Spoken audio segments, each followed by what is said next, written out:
coming from the Squid Game with Francis and Taylor.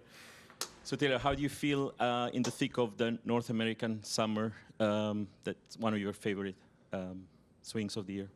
Yeah, I feel good. I feel really motivated to,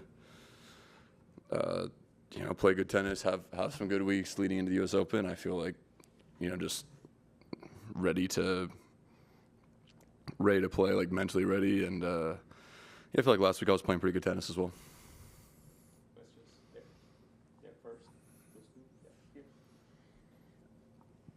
Taylor, you're going to be competing in the mixed doubles with Elena. Just curious, how competitive do you think it's going to be with the prize money and a Grand Slam on the line? And has there been any friendly trash talk with Francis or Ben and the Americans? No trash talk. I think it's a little too early for that one. But I think everyone's going to be really serious. To be honest, I think that everyone wants to win like it's any any tournament, and with the prize money and with it being obviously like a real title as well. I think just the field, it's like, we're all competitors. We're not showing up there to kind of just like mess around. I think we're all, I can't speak for everyone, but I know Elena and myself are definitely there to win.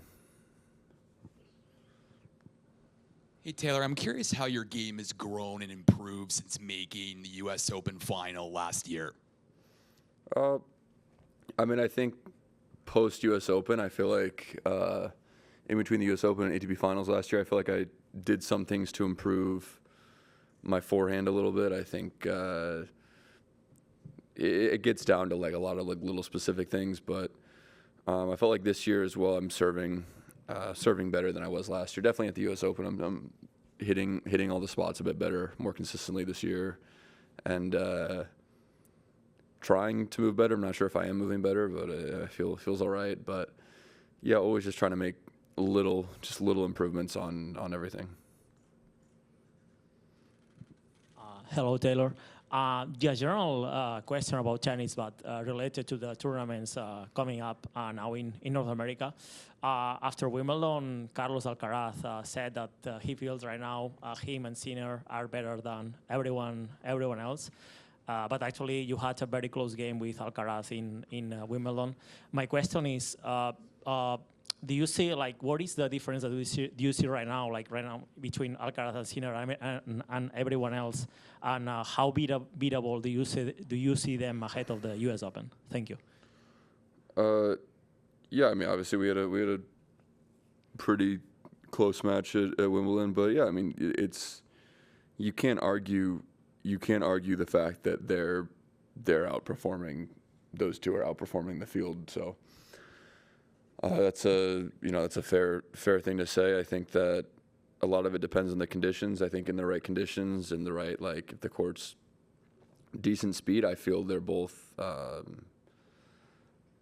beatable to, I think several players, if the right conditions are met, if they're not playing their best, and tennis, just the way tennis is, some people, there's small margins, you win the big points, someone's having a really good serving day, really good day, they're a little bit off, like they're very beatable. If you want to tell me, how beatable they are on their best day, then that's a little bit different, but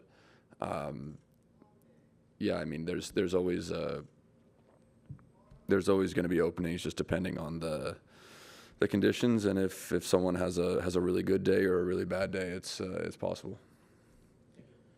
Taylor, you've had a very busy summer already with a full grass court swing, and then going to DC and now coming here to Toronto. Some of your top 10 contemporaries have opted for some rest. We're very happy to have you here, but can you maybe share a little bit about your mentality to continue to play and play the busy schedule that you do? Yeah, this is a tough part of the year, because there's not really any weeks that make sense to like take off. There's not it's 1000s, and to be honest, last week, and don't get me wrong, I really like DC and I like playing the tournament, but with how busy my grass court schedule was, I would have probably opted out of it. But there's a new rule: you have to play a certain amount of 500 events, or you get a 0 on your record. And because I was injured early in the year, I missed 2 500, so I actually had to play DC in order to give myself a chance to meet my 500 quota for the year. So I'm gonna be honest, I don't think that's the best rule because I was injured early this year, and yeah, I felt like I really could have used a rest week. But yeah, being here, I feel like it's been enough time since Wimbledon to come back here, and I think a lot of the guys are obviously prioritizing U.S. Open, and they don't want to come out here, play Cincy, be burnt out for the Open. So it's just priorities. But for me, obviously being from North America, it's a swing that I enjoy playing, and I'm excited to be here. But yeah, I see for some of the European guys how it can be it's a lot, and they want to prioritize probably U.S. Open. Taylor, coming back to what Wimbledon was for you, which was a very successful tournament, even though you lost in semifinals, but this is your best performance in Wimbledon, and you lost against Alcaraz in a very close match. What was your biggest takeaway of that matchup? Because I know conditions are going to be different at U.S. Open, but you are there. In the past 2 years, you've had your best results in every Grand Slam. So what was the biggest takeaway of that matchup, or just in general of how close you are to just maybe potentially winning a slam? Yeah, I mean, my takeaway from that match is like I'm still improving. I played well in that match, but I still believe there's things that I can do better. I think, I'm happy with how I played the second set of that match and how I played the fourth set of that match. I think that there's things I could have done better in the first and the third, and I think, obviously you're not always going to play perfect, but I think that, I guess, what keeps me going is knowing or believing in my mind that I can improve enough to where I'll go out and I can play every set how I played the second and the fourth. And now let's see what happens if I can do that, and if I can produce that level for a full 5-set match. I think it's obviously that's what gives me hope and makes it so I can keep working hard and keep improving, because I think even though I'm older, older than those guys, I'm still constantly improving and getting better, and I don't see a reason to. If anything, it's encouraging that I feel like I'm getting closer, and obviously they're gonna probably keep improving. But I've been moving in a constant direction for the last couple of years, so I just need to kind of keep it up. Hey, Taylor, in the back. You totally get, like, this is tennis and this is how it goes, with the margins being so thin. But like in baseball, the difference between a home run and a foul ball is like 1/8 of an inch. That fourth set against Carlos, you're 1/8 of an inch away from forcing a fifth set, and then like 90 seconds later, it's over. What's the balance mentally of trying not to replay, especially something like that, over and over again, and kind of move on from it, realize what you've done, while at the same time being like, man, it was that close? Yeah, I think it's fine to, at least for the next week, to. I wasn't doing anything for the next weeks, but to think about it and think about all the things I could have done differently, and I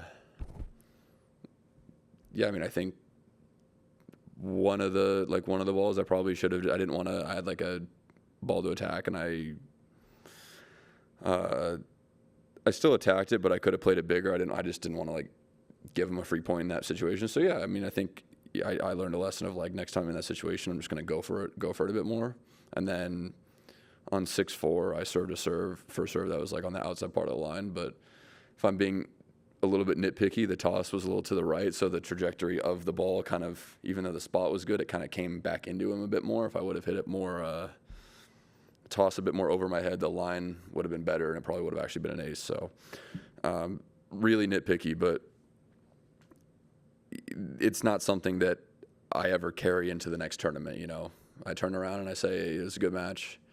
I had my chances. I didn't take it. A lot of times that's what separates the absolute best from the rest. And that's, one of the many reasons why Carlos is where he is he pulls out those kind of matches. And, I think I learned that lesson that I can't play that moment to, hope that me being a little bit safe is enough. I have to go and I have to take it.